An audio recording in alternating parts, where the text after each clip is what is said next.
And now I'd like to talk about the listener. The listener is a way for a third party application to be able to send transactional information directly to the user. So allowing um, systems to have pre-populated the information and just push it directly into A to G.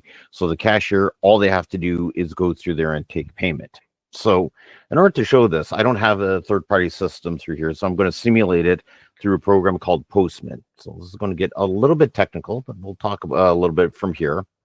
What I'm doing is I'm going to be making a outbound connection to our server, and we're going to send it to a specific user, and we're going to send it some information. So let's take a look at what that looks like.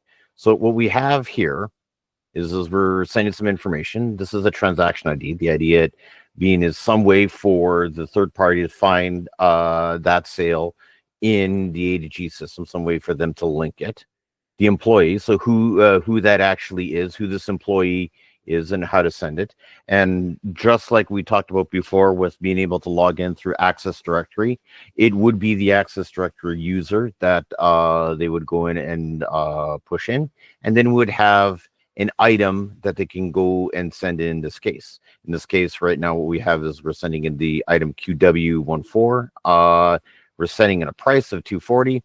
And just like we showed you before, we had with the workflows, we're sending in some workflow information. So when we go through and we send that information, what ends up happening is it gets pushed to the backend system. It goes through, it validates it, puts everything from here, and then it tells whether or not it has been successful or not. So if we actually take a look now, if we go back into the cash register, we can see in the cash register that this item has been pushed in. So if we want to see this a little bit clearer, what happens, so let's just go in, and I'm going to change my screen so we can see both of these. And so all I'm just going to do is just hit send again. And as you can see here, it was successfully sent off in the left side, and it was pushed into the right side. If we go into the actual A to G cash register now, we can go and we can take a look at the workflow information. We see that the workflow information has been updated here. And everything that we talked about before with workflows, about how they're able to capture all sorts of different information, all that type of information can be pushed through a workflow and automatically be put in. So all the user has to do is just simply take a payment that they have and then complete the transaction, and it will be done and ready to be completed for them, making it nice and easy to do.